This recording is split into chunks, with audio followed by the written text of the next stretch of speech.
Trump का अगला attack Iran पर, मुनीर क्या करेगा? मुनीर इजराइल के साथ, मुल्ला किसके साथ? तो अब आप मुझे ये बताओ कि ट्रंप ज्यादा पस्त और घटिया है या ट्रंप को नोबेल इनाम के लिए डिसाइड करने वाले ज्यादा पस्त और घटिया है? आसिफ मुनीर की अपनी एग्जिस्टेंस एट स्टेक हो जाएगी और ट्रंप जो है वो किसी और जनरल को आंख मारेगा कि इसको फारिग कर। बिल्कुल। अब ये नहीं करते तो फंसते, करते तो इंटरनली उसका क्या क्या रिएक्शन होते हैं, ये इस चक्कर में ये फंसे हुए। पाकिस्तान में भी वेनेजुएला होगा।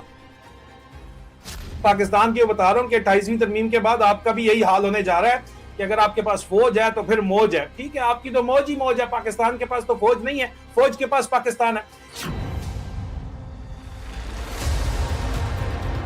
मुनीर पाकिस्तान के बाहर क्या करेगा, किसके साथ करेगा, ये जानने से पहले ये देख लीजिए कि मुनीर पाकिस्तान के अंदर क्या कर रहा है। धरने पर बैठकर कुरान पढ़ रहे लोगों पर मुनीर गंदा पानी फेंकवा रहा है। जी देखें, यहाँ कुरान हानि जारी थी और यहाँ पंजाब पुलिस की जानब से ये गंदा पानी छोड़ा जा रहा है। हाथ में पवित्र कुरान लेकर बैठी महिलाओं की बेइज्जती करवा रहा है, सिर्फ इसलिए क्योंकि ये महिलाएं कुरान के साथ साथ इमरान खान की तस्वीर लेकर भी बैठी थीं। मुनीर ने महिलाओं पर गटर का पानी फिकवाया। मुनीर इजराइल का साथ देने को तैयार है क्योंकि अमेरिका का हुक्म है। वही इजराइल जिसे पाकिस्तानी फौज 78 सालों से भारत के बाद अपना सबसे बड़ा दुश्मन मानती है और खुल्लम खुल्ला ऐलान भी करती है। पर क्या अमेरिका ने मुनीर को यह भी हुक्म दे दिया है कि इजराइल का साथ देने से पहले अपने ही मुल्क के मुसलमानों की बेइज्जती करो?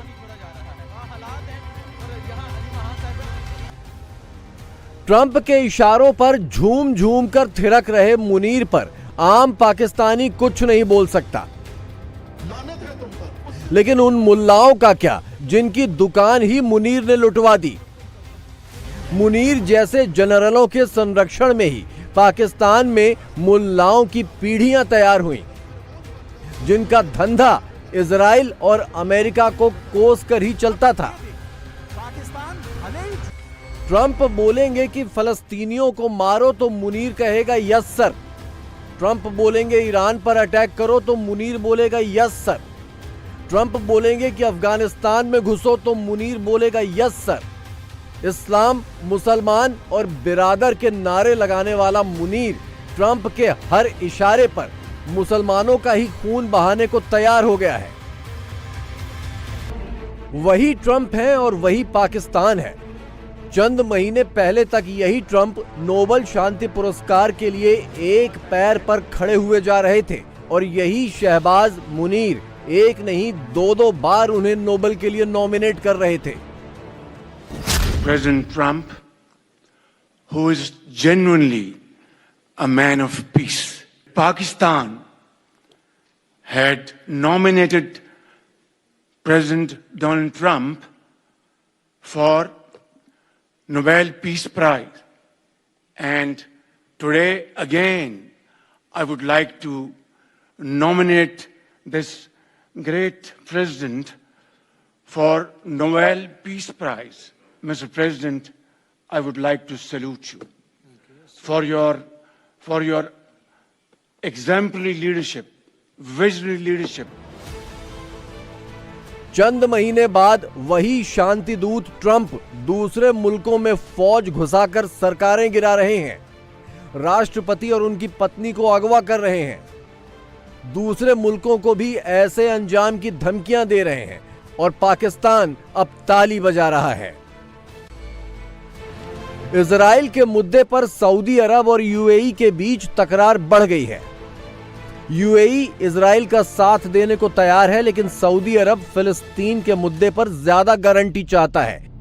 लेकिन ट्रंप के इशारे पर मुनीर इजराइल और यूएई के साथ खड़ा हो गया है, इसलिए सऊदी अरब पाकिस्तान पर बुरी तरह भड़का हुआ है। लेकिन मुनीर को इस वक्त सिर्फ अमेरिकी डॉलर और अपने घर में कुछ भी कर गुजरने की छूट के अलावा कुछ भी दिखाई नहीं दे रहा। गंदा पानी छोड़ा जा रहा है।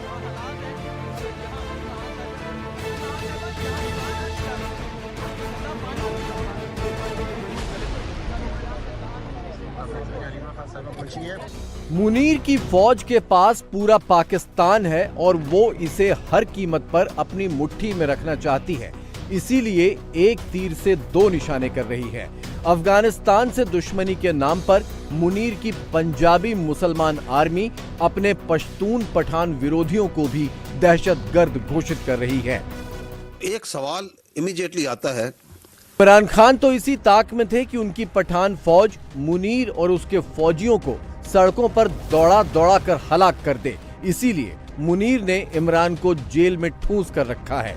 लेकिन इमरान की पठान फौज अभी भी छाती ठोक रही है कि रावलपिंडी को मिट्टी में मिलाकर ही मानेगी। मुनीर सिर्फ तब तक सुरक्षित है जब तक ट्रंप का हाथ उसके सिर पर है।